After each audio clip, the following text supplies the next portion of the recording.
Joining us now, she's our good friend, longtime friend of In the Circle. We can't do Pac-12 softball talk without her. I mean, she's an All-American at Arizona, obviously Pac-12 Network analyst. She's done work at ESPN, worked super regionals, worked at regionals. She's done it all in the sport. I speak of Kenzie Fowler joining us here at In the Circle. How you doing?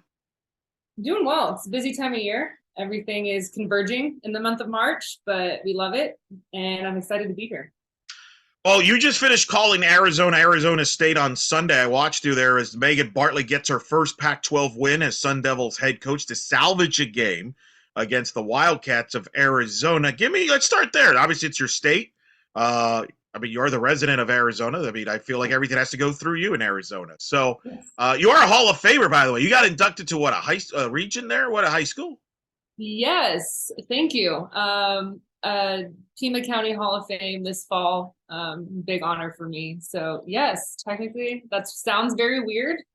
That makes me feel like old, I guess, because it's like you're really far removed from your playing days if you're, getting entered into Hall of Fames. But huge honor for me. Got to go into the Hall of Fame with Balco as well, who also went to Arizona, national champ. We went to the same high school, didn't play together, went to the same college, didn't play together. I was a pitcher, she was a catcher. I grew up watching her. She was a huge inspiration of mine, and we got to go into the Hall of Fame, our local Hall of Fame together, which was really special.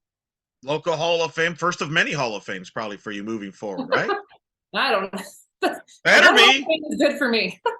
I think you'll get a couple more, I would think. With your career there, we'll see. And who knows, you're working on a broadcasting Hall of Fame career there in the West Coast.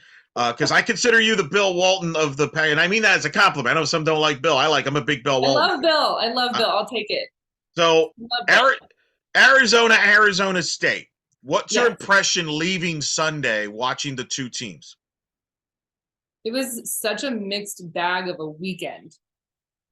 Split it down the middle in a half, and Friday and Saturday, Arizona outscored Arizona State 20-0.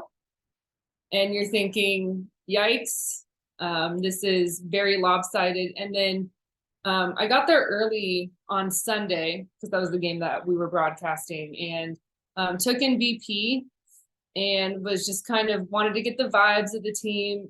Arizona State, to be honest, they didn't have a ton of energy in warm-ups.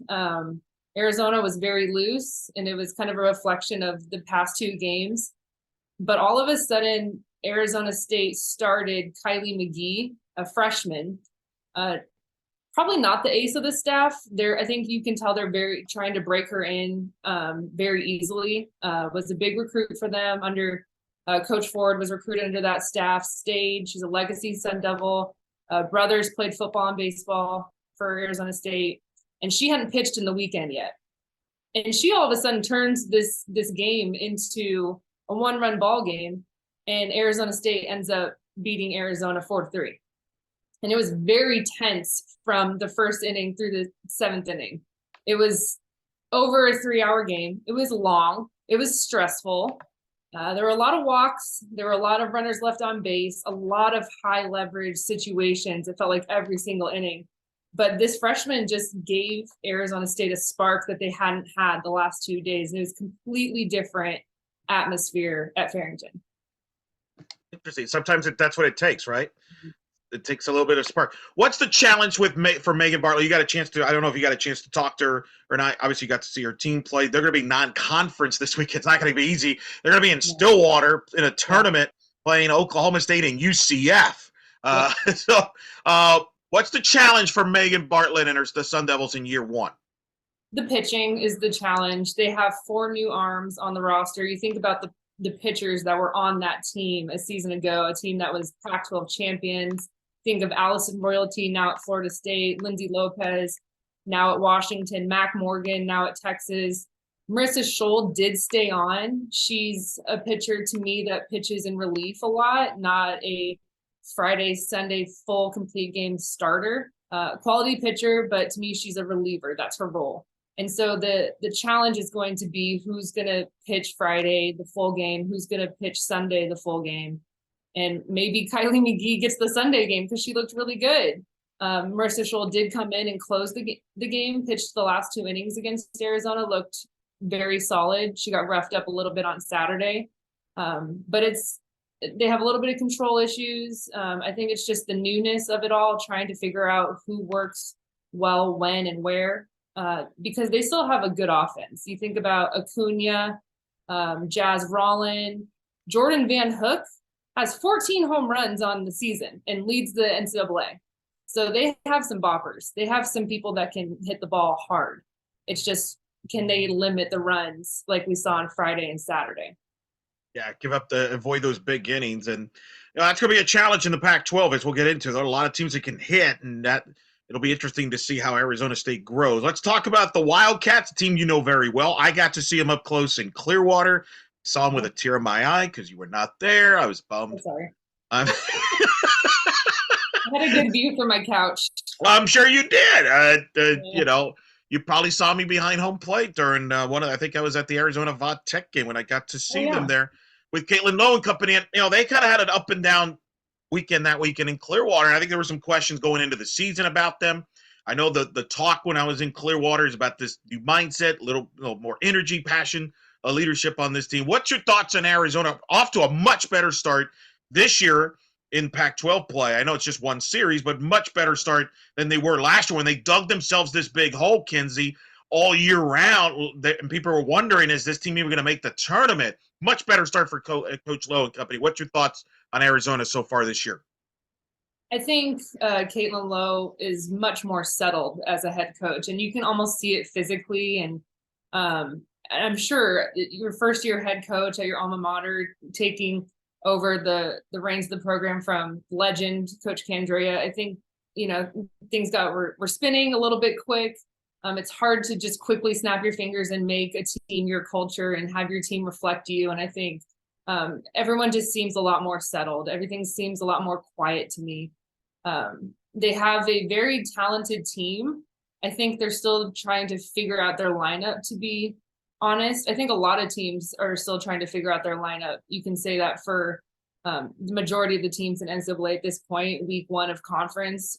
You look at the box scores. I always love to look at the box scores week one. Then I always love to look at the box scores the last weekend of Pac-12 or the last weekend of SEC and just figure out where the lineups have shifted.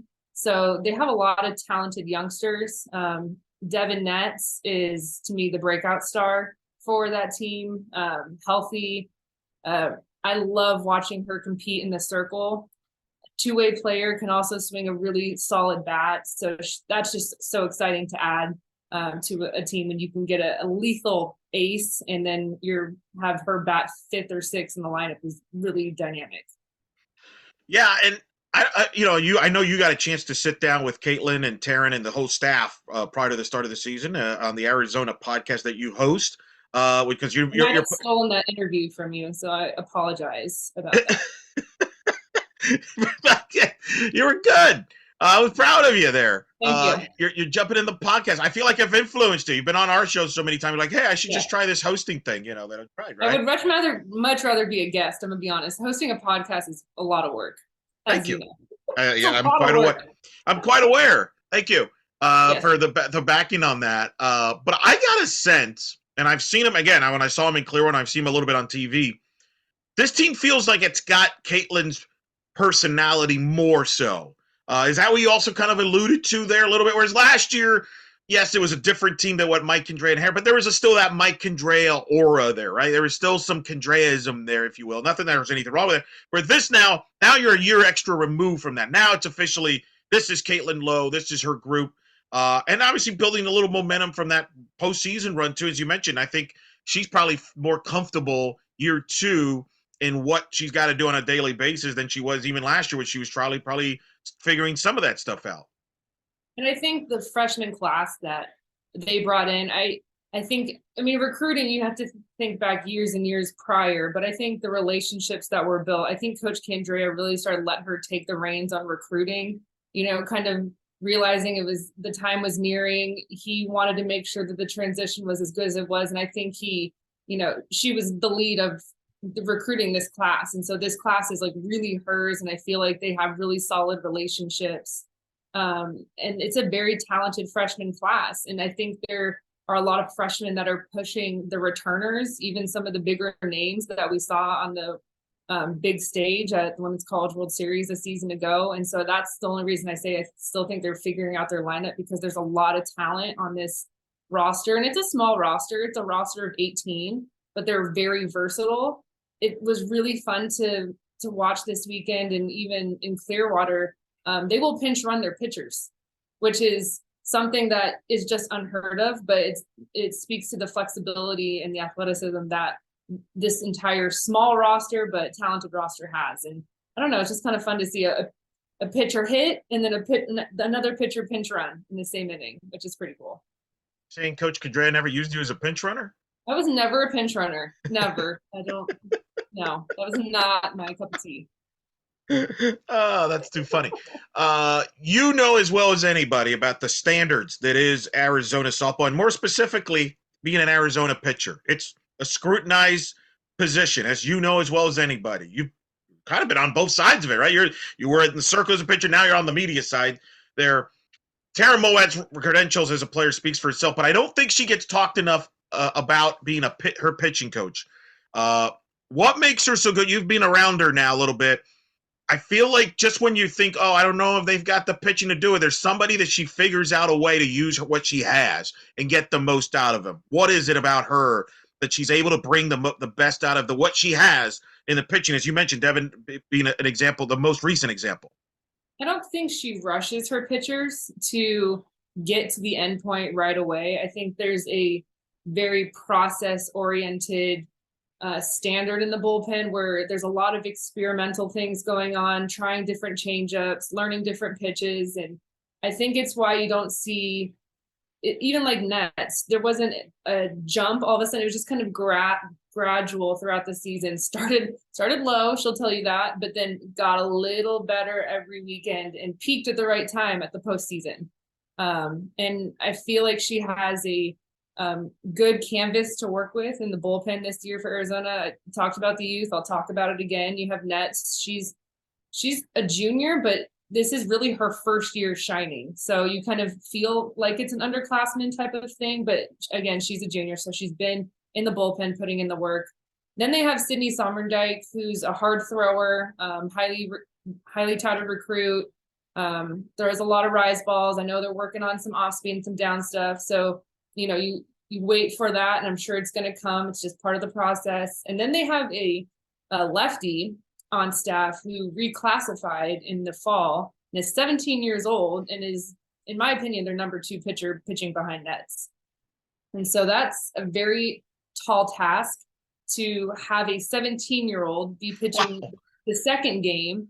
And you haven't worked with her, this is March and she got on campus second week of January. So that's not a lot of time to figure out what she's got and test things and work in the bullpen. But to me, she's their number 2 pitcher right now, which is really exciting. And it's just a fun storyline to talk about. Wow. That's wild. That's 17-year-old. Aisa Silva is her name. I didn't say her name. Aisa Silva. That's her name. Yeah. That's okay. That's a pretty amazing note to bring up. You're right. Cause I remember when it was announced that she was on campus, she was going to join the team and everything. And you're kind of like, yeah, all right, whatever. What really is she really going to do? No, you're right. She's been a pretty important role. Yeah, I think she's going to get that game too. You see Nets probably getting the Friday. I think Silva will get the Saturday. Different look as a lefty. And then, Sunday's bullpen day. So I think that's probably that's how it went this weekend for Arizona. Arizona State was able to get one more run on Sunday, but it worked well on Friday and Saturday. Both Nets and Silva threw shutouts against Arizona State team that's second in the pack in batting average and scoring. Arizona will be home this weekend hosting Utah, which I'm actually really intrigued about. The Utah Utes coming off a sweep against Oregon State. That's a series that they've circled going back to last year where they played at the end of the regular season up in Corvallis. Oregon State won the series and basically got into the tournament probably over Utah as a result of that. And I spoke to DJ Gasso, the associate head coach at Utah, and they remembered that. And they felt this year they have the tools to make the NCAA tournament. Your thoughts on the Utes this year with Amy Hogue and company? I think that this weekend, Utah sweeping is going to be a very big weekend. Fast forward 2 months from now, if you catch my drift. I think that's a huge weekend for the Utes and for Coach Hogan. Like you're talking about all the points you were just making. I think they know that. I don't know if they are so much better than they were last year, because they were a good, solid team last year. They were a good, solid team, and I will say their top four hitters with Haley Denning at the top, who might be the fastest player in the nation. I think she has 22 stolen bases already. Insane. That girl just runs. Ali Bellardi in the 2-hole, really dynamic speedster, can also hit for power. So just kind of like that typical utility player you want, the 2-hole. And then Alyssa Bonstrom, All-American, and Jimenez in the 4-hole is the power. So their top four hitters to me are as good as four hitters that you're going to see in the pack. I think they also have some good, solid surrounding pieces to kind of support those top four. But I thought they were a good team last year. I think they're a good team this year. I think the sweep over Oregon State is going to be huge.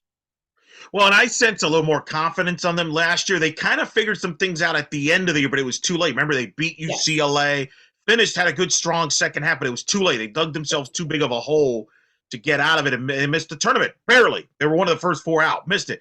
I feel like that's kind of driving them. There's a little extra fire there. And they've been playing some good softball. It might be a team to watch in the Pac-12 that nobody talks about. And Amy Hogue seems to always figure it out every few years. Just when you think Utah's maybe that this is too much for them, they figure something out.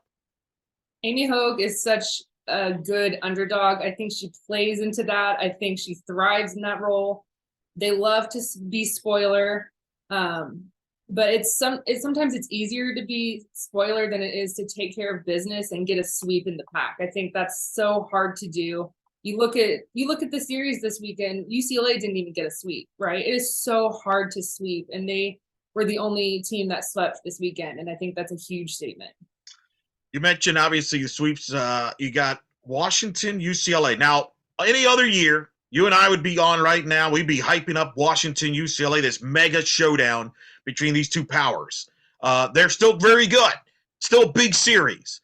But I feel like this is a unique matchup because I think both teams still have questions. Maybe we have questions about them that we're not used to asking them. For example, UCLA, they won the series against Cal, but I think we're all kind of baffled at that middle game where Cal run-rolled UCLA when Faremo came in relief. So let me start with the Bruins. High expectations as always with them. We know about the talent they have. Do you have questions about them moving forward that you want to see answered, or was that one of those bad days and you just throw it off? Because I think some people are kind of been perplexed by the Oklahoma performance and the Cal performance more so. I know. I'm kind of in that boat as well, and I'm not sure I have answers. I need to see more. I need to see them tested more, because it is a little weird, right? You have both of your losses and they're not contested at all. So I'm not sure what that tells you. We all know the talent that they have. We saw it on ESPN in Clearwater. We were all watching the same games, and I think everyone collectively was like, okay, yeah, this looks really good.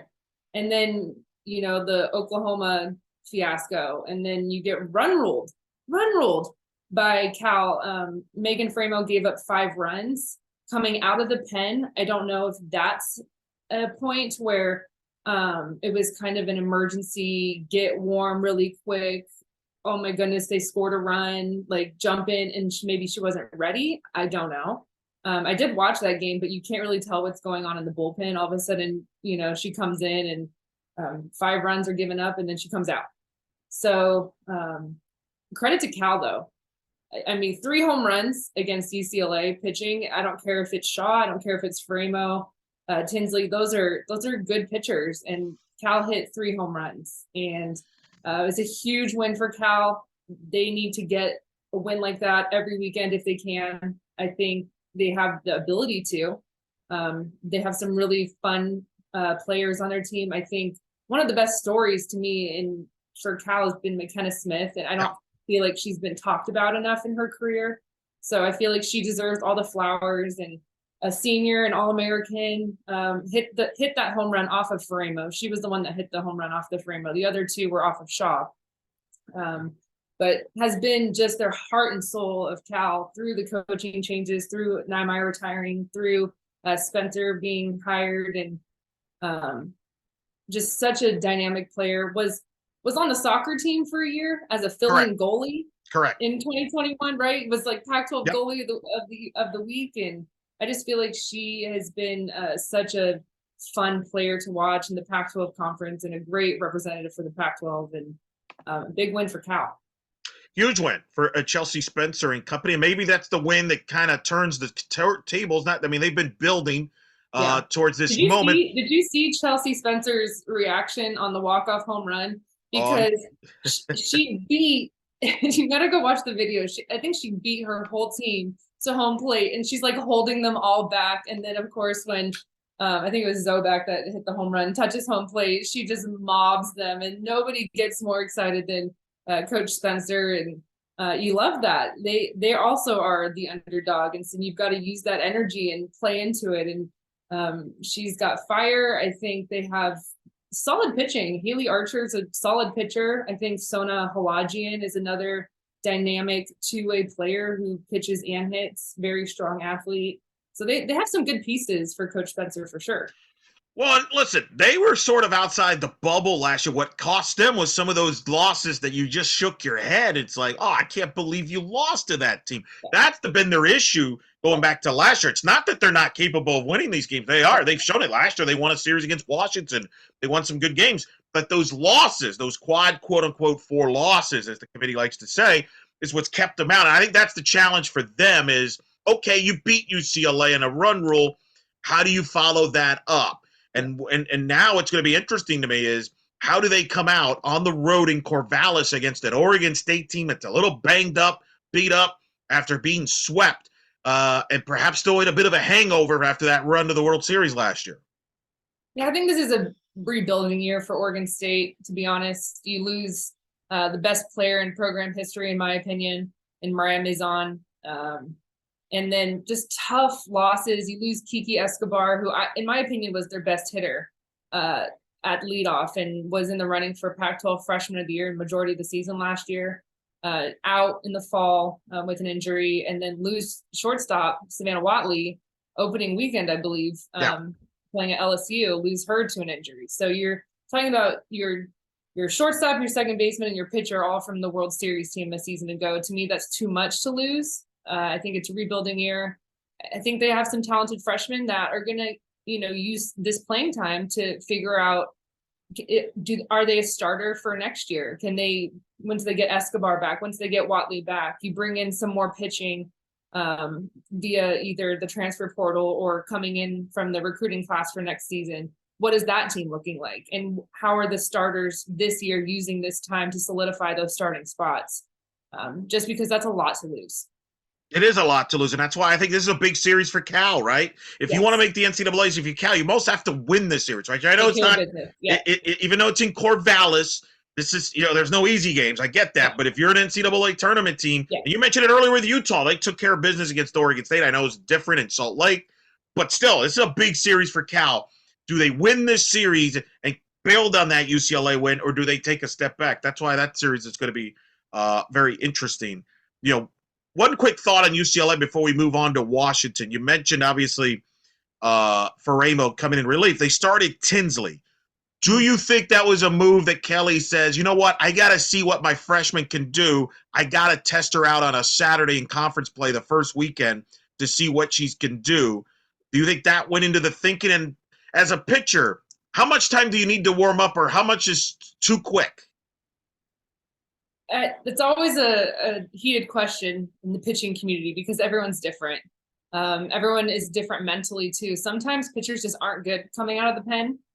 Sometimes pitchers aren't good as starters. It's a mental thing. And it's just, I don't know. We're all different. We're fun people as pitchers. We're fun.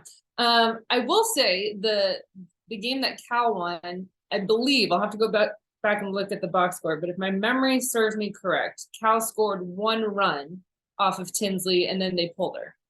And then Faremo gave up 4 or 5.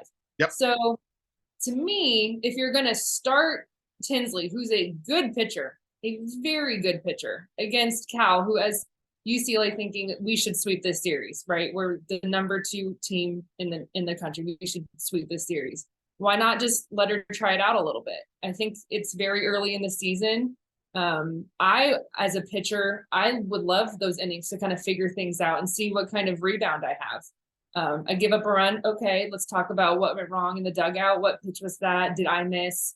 Or was it a good pitch? And tip your hat to the hitter. Let's not throw that again. And let's see if we can go out one more inning and shut it down. 3 up, 3 down. And you have to have those moments as a freshman to just figure it out, because there's no other way. You got to do it in game. You can do it all day in scrimmages against your own team.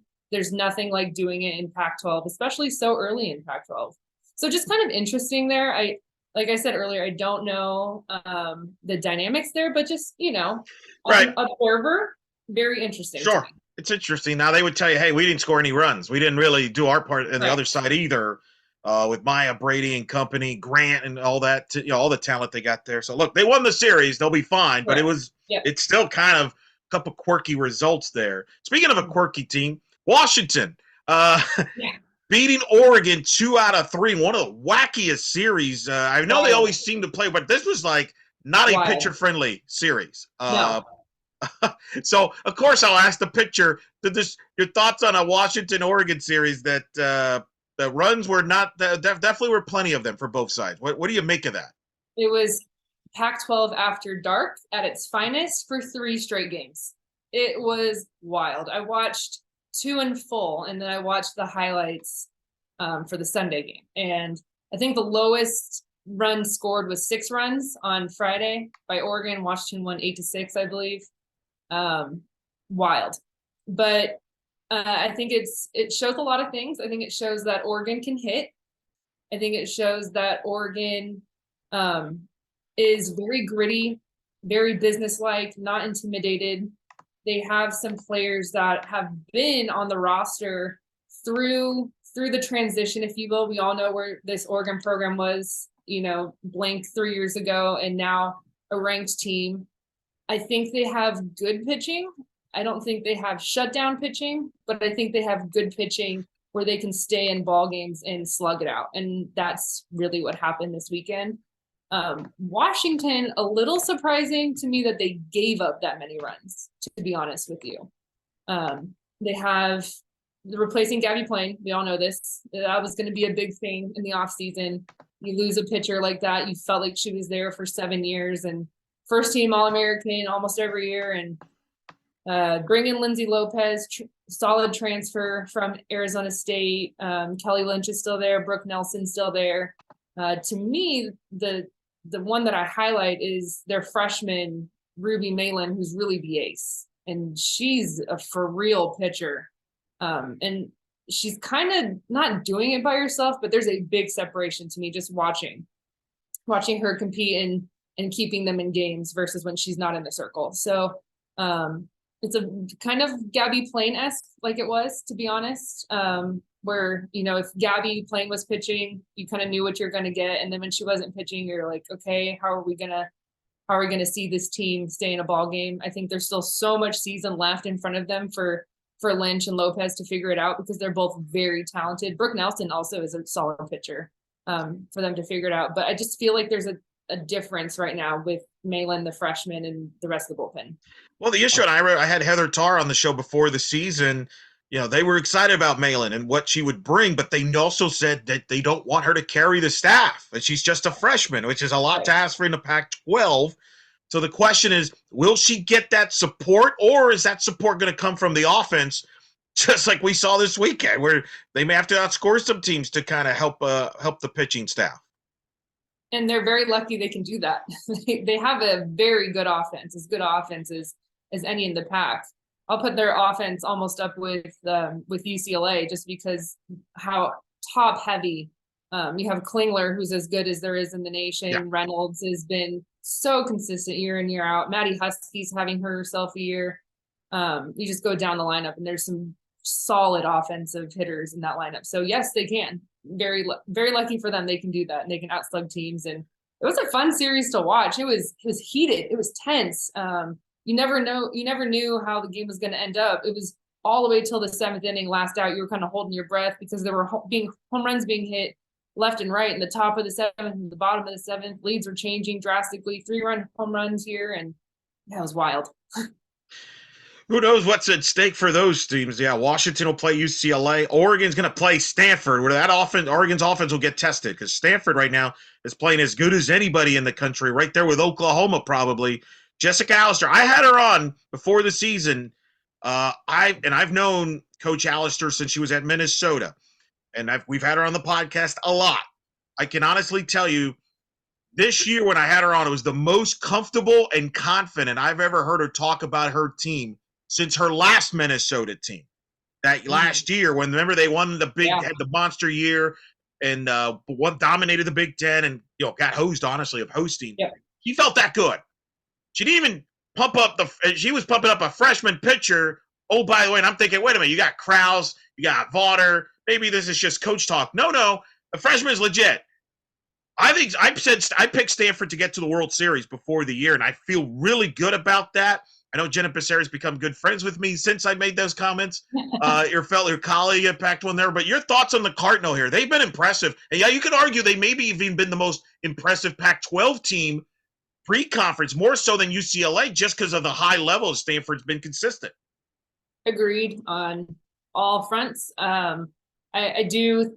If we're picking right now, I'm running them in for the World Series because I just feel like when you have one ace that's an All-American that can shut down any, and I said this, people thought I was crazy. I was like, I'm going to put Vaughter up anybody against any team. And she went into Tuscaloosa and shut him down.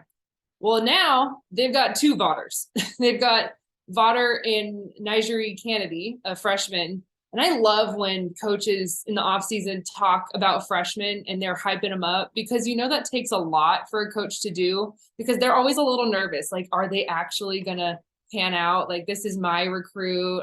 You don't want to talk about it too much just in case they don't pan out. But when a coach has the confidence to say, like, this kid is going to be the highlight of our team, and then they come in and deliver, to me, that's so cool.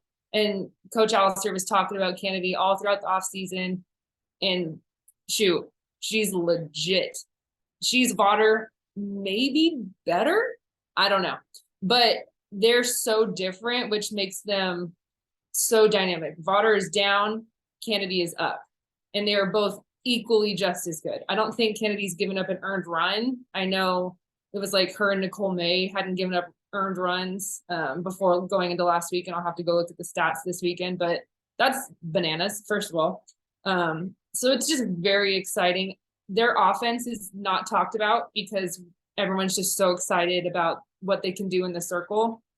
And it's almost that they're so good in the circle, their offense doesn't need to be talked about, if that makes sense. They still have some really good hitters. They're not going to have, they're not going to be at the top of the Pac-12 stat lines anywhere. Maybe Taylor Gindelsberger with her batting average at the top. She's been so consistent for them, but they don't need to do a bunch. They just need to get 2 runs, to be honest, and their pitching can take care of it. They're that good, and I have that much confidence in what they can do in the circle. Krause is just, if you're calling Krause the 3, they got arms. Krause is the 3. Yeah, and she threw no hitters last year, and They went to Wichita State, which is a bandbox. Okay, like a pop-up turns into a home run. They shut them down.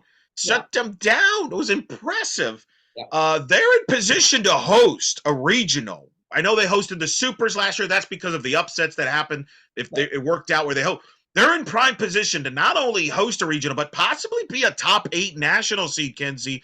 We haven't seen that from Stanford since the Rittman days. Since what? I mean, maybe it was like my freshman year. I think they were ranked top 10. I remember having a pitching too, like Ashley Hansen, Alyssa Haber. I mean, we were really like getting ready for Stanford. You know what I mean? Like it was so, and Cal too, when I was a freshman, sophomore, like you got to get ready for Cal and Stanford. That was a huge weekend. And then of course the fall off years later, and then the resurgence is now coming back for Stanford. But Stanford has been there before. Like they've been a top 10 team before.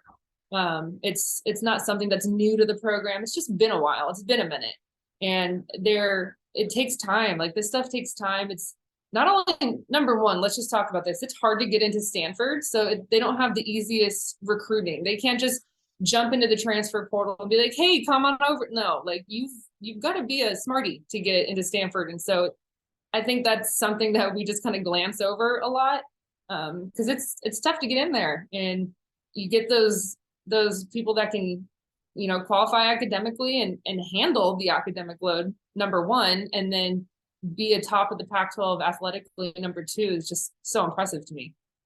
Well, I've brought that subject up to Jessica when we've had her on, and she doesn't actually like talking about that because she feels that's like a built, like, oh, you're trying to make an excuse. She played there, and she's coached there. She knows that universities and inside out, and she says, no, we're part of athletics. It's success. You're supposed to be a great student athlete. So I think a credit to them is they got her. She's the perfect person for that job. Like, she's perfect. Not everybody can succeed there, but she can, because she knows that university inside out, and it's been great for that program. It's been great for the conference to have Alistair here, quite frankly. And I say that, I know that because some people, I remember when that was a big deal when she left Minnesota. She had built that Minnesota team to a powerhouse. And there were some people didn't think it was a right, better job. Yeah, right. A lot of people thought this is not a good move for her. They were like, why would you go? This just, you have a Stanford program that's bottom of the pack at the time. And she had built Minnesota up to a top 10 team, and it was consecutive years and the Big Ten. And I think you can tell that she knew what was capable there, and what she could do. And, it's one of those things where you bet on yourself and you double down and you go in and say, I don't care what everybody else is saying. I'll show you in a couple of years, and fast forward, here we are. Agreed. And I think she doesn't get the credit she deserves as a head coach, probably because she hasn't been to the World Series as a head coach. Although you could argue that Minnesota team that got there, some of the core of that players were her players that she built. They built that program. I think if she gets Stanford to the World Series, I think she'll probably start getting that credit that she deserves, because I think she might be one of the best college coaches in the sport. I think the only thing missing on her resume is getting to Oklahoma City, which I know is to some it's important. But man, it's just really impressive what she's done. And what advice are you going to give Jenna Becerra if they end up going to OKC? Because she's going to have to go. Like, she has to go. She's told me she's never been there. What? Yeah. Oh, okay. Well, then we really got to we got to get Stanford the World Series for Jenna. Yeah. Yeah. I might have to buy her dinner or something there, if that works out for them, and if her team's there. So we'll see. Stanford, let me ask you that. This is kind of my outlook, and it's early. Obviously, conference could play, could change things. But the way I look at it, I'm curious your thoughts here. I think UCLA and Stanford are in great shape. I would be shocked, actually, at this point, if both of them don't host. Would you agree with that? I think they're both in prime position, barring something drastically changing. I think they're both going to host, and I think they both have a great shot to be top 8 national seats, not top 16, top 8, which is significant, because that means you don't have to get on a trip. You'll host throughout the postseason up until OKC. What I'm trying to figure out is, who is Arizona the third best team in this league? Could they be the third team that hosts here? Is that, or do you like them give them the edge over an Oregon and Washington, or is that still too muddy? I think you're looking at Oregon, Washington, and Arizona are going to be fighting it out. I love hypotheticals, and I love to talk about way too early picks. I'll do that all day. I really can't right now with those three, because I just don't know. You see Arizona put up 20 runs on 2 games and then lose the Sunday game, and then you see Washington and Oregon just no one dominating that series. It was just, to me, it was even. I know Washington won the series, but you look at the runs that were scored. I wish I had the box scores, but it was like 9-8, 9-8, 9-8. So it's like, okay, who really was the better team there? We're not really sure. So to me, it's too early, but those three on paper should be kind of fighting for that third spot. Third spot, which means a hosting possibility. Correct. Maybe there's multiple bids that hosting there. I know you don't like. I would not want, if I was in any of those 3 teams, no matter how it finishes out, I would be very uncomfortable. Like we saw Arizona go on the road last year for the regionals. I would be very uncomfortable getting Washington, Oregon, or Arizona on the road as a true. No, it's a valid point. Yeah, valid point. This year, you're right. I agree with that. See, as a host, as a podcast year round, you got to come up with hypothetical topics. I love it. I'm like, yeah, let's talk about player of the year right now. Why not? Let's do it. Well, here's what's interesting. Normally, we would say, all right, all these teams are probably in position to make the tournament. Maybe this team is not going to make the tournament, etc. What's different this year is there's a Pac-12 tournament. So there's going to be multiple ways you can get into the tournament this year. The first time we've ever said that about the Pac-12. It's going to be in your backyard. So you're hosting. We waited this long in the conversation to bring it up. I'm just kidding. Well, we got to save the best for last. Plus, you're hosting the Pac-12 tournament. I assume you'll be a part of the coverage of the Pac-12 up there. First of all, are you are you inviting people? Like, I mean, are you going to hey, come to the house? You're going to cook? What are we doing here? Sure. Yeah. If you're coming, send me a DM. I'll give you the tour de Tucson. I think I'll hit up all the best Mexican restaurants. It'll be great. Okay, fair enough. We'll get back to that in the back end here. We're a couple, 2 months away. Can't believe it. 2 months away from that. What is that going to be like to be in that Pac-12 tournament? What do you expect to see there? You've seen other conference tournaments and how they play out. What can you tell us about what you think people will see when they see Pac-12 tournament softball? Historic. I mean, this will be historic. I think as we've seen in any tournament, any sport, any team can beat anyone one time. And that's including Oklahoma. Baylor can beat Oklahoma once, but no one has proven to beat Oklahoma twice in the last couple of years. But when you're playing in a tournament, that doesn't matter. You just got to beat someone once. And that's what's so exciting about it. It gives a fresh start to everyone. I think it brings in a lot of eyeballs, which has been much needed for this conference. So I am very excited for the teams to get after it, go head to head, be on the national stage with everyone watching. And who knows, maybe the top seed wins out and, you tip your hat, say, okay, best team won, or maybe there's a dark horse that sneaks through it and gets the AQ. So that's what makes it so exciting. And I love that Arizona gets to host. I think, I might be biased because I'm in that press box a lot, but I think they have the best facilities in the Pac, just in terms of the stadium and hosting abilities right now. And it'll be really fun to kick it off in Tucson. The weather's guaranteed to be good. The fans are going to turn out. I don't know. There's just so many good things. And I've been waiting for this for as long as I've been a broadcaster, to be honest. I would always sit around in the end of May watching all these other conference tournaments going, okay, how about one over here? How about one over here? And when the news broke, was it last year or a year and a half ago? Off season, yeah. I was just ecstatic and 2 months away. Can't wait. And it's going to be historic because it could be the very last time that UCLA plays at Arizona. They're going to play at Arizona during the regular season, which you'll be a part of coverage there on Pac-12 Network. But that could be the last time we ever see UCLA play at Arizona, which is insane to say. But obviously, with UCLA's pending move to the Big Ten in the future on the horizon, we don't know. Who knows what's going to happen with UCLA and Arizona and this incredible historic rivalry. There's no guarantees moving forward. I thought about that the other night, ironically, at the Pac-12 basketball championships when it was Arizona and UCLA.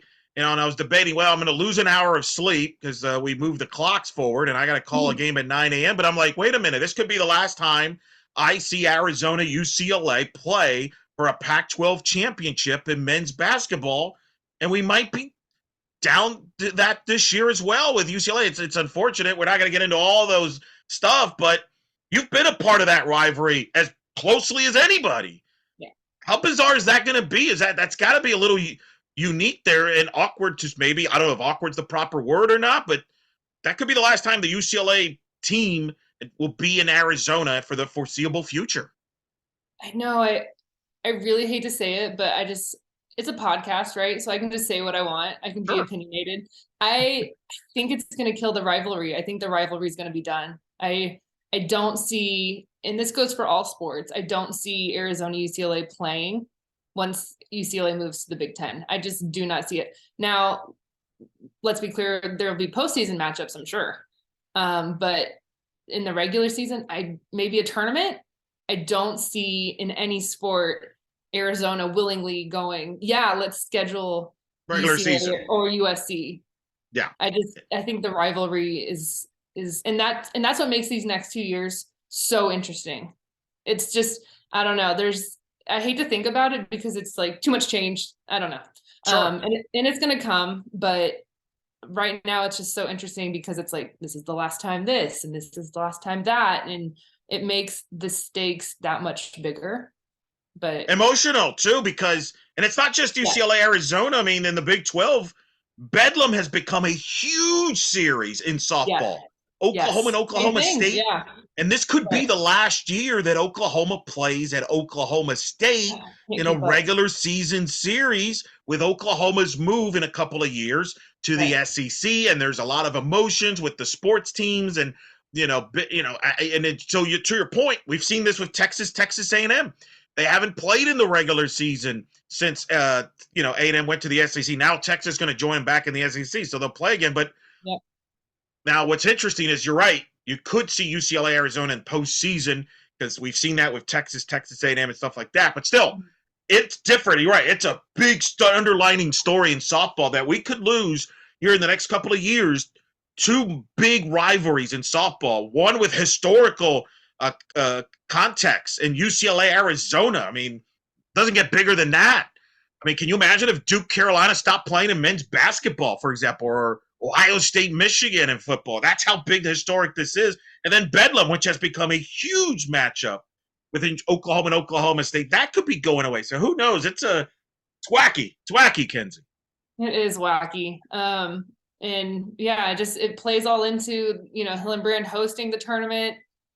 Everyone's coming, all the fans are coming, and the rivalry is always so fun because it's such a drivable rivalry. 6 hours and you're in LA, and the fans that are, whether all the players that are on Arizona's roster from California, the fans are all coming, so it's always the most well attended. Whenever I was a player, I remember they would always have all the marketing going on when Arizona showed up to Easton Stadium, and the place was packed. And I know it's not always packed. That's not always the case. But when Arizona played, fans turned up. So I expect Hillenbrand to be popping for sure. But hey, UCLA will develop big rivalries in the Big Ten against, Michigan State. Another podcast. Yeah. We'll talk about that another time. I'll let you go, Kenzie, on this. Give me your outside Pac-12 thoughts so far of this season. What stood out to you so far, non-Pac-12 this year? I think Oklahoma State, I know we were just talking about them, but I think they're really good. And I cannot wait to see them play Oklahoma.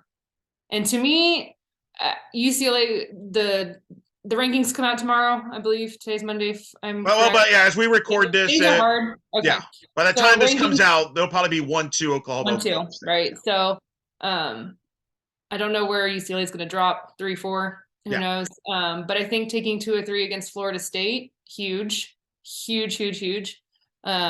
And I cannot wait to see that series. I think everyone's just waiting. And I think, of course, we don't know what's going to happen, but just the fact that the World Series is in Oklahoma, and right now the best 2 teams in softball are Oklahoma and Oklahoma State. Interesting. The state of Oklahoma right now is the hotbed in softball. If you're not just Division I, look down the road, D2, there's a ton of, I don't know what's going on there, the water over there or something. I don't know. It's big time state there. Kenzie Fowler joining us here, Pac-12 Network. Always tell the audience where they can follow you and keep up. As I said, it was really good to hear your voice again on Sunday, and that's when I'm like, hey, I should just hit you up. Thank you. From there, and just where they can find you. You can find me on the socials, Kenzie Fowler 19, and then I'll be on Pac-12 Network covering a couple of Grand Canyon, Arizona State series, UCLA, Arizona, the Pac-12 tournament. We'll see what's coming down the road, but I can't believe that Pac-12 and just conference in general, like, we're in March. It's March Madness. This is my favorite month. This is my birthday month. It's March Madness. It's softball conference. It's good weather. I don't know how the weather is where you are, but right now it's like literally my favorite weather, where you can, wear a jacket, not wear a jacket, play Speak for yourself. Yeah, it's 85 here. Oh, okay. You're sweating. It was, well, unless it's 7 a.m, like I was Sunday morning, it was in the 60s, but then it goes boom up to 90 by like lunchtime. Oof. Okay, well, sunny and 75 over here for the whole month. We're loving it. All the good things are happening in the month of March. All right, one request. Now, obviously, we'll try to get you back on maybe later in the season. It goes maybe during Pac-12 tournament week, but got to get you in Becerra. Got to get you in Becerra. I told Jenna, like, go to Arizona and just follow Kenzie. She's like the mayor of the area. Just go. Like, that needs to happen. Like, I really loved, and I told her this, and I'll tell you the same thing. One of my favorite episodes that she's done on her podcast was when you were on, and you two just kind of hit up major topics and just shoot from the lip. Like, you went off on the whole illegal pitch, and it was a fantastic episode. For those who haven't listened to it, I recommend it. So we'll I have try to thoughts. I always have thoughts. It's just, on podcast forums, you can say them a little bit more freely, I guess. Correct. That's why That's I correct. come on your show and say all the things. We love it. Well, we love having you on, and we appreciate you coming on all the time. You're one of our favorites, and look forward to seeing you throughout the season. We'll be in touch, and have fun as always, Kenzie. It's March Madness, as you say. Happy early birthday and happy times, and thanks for coming on with us. Thanks for having me.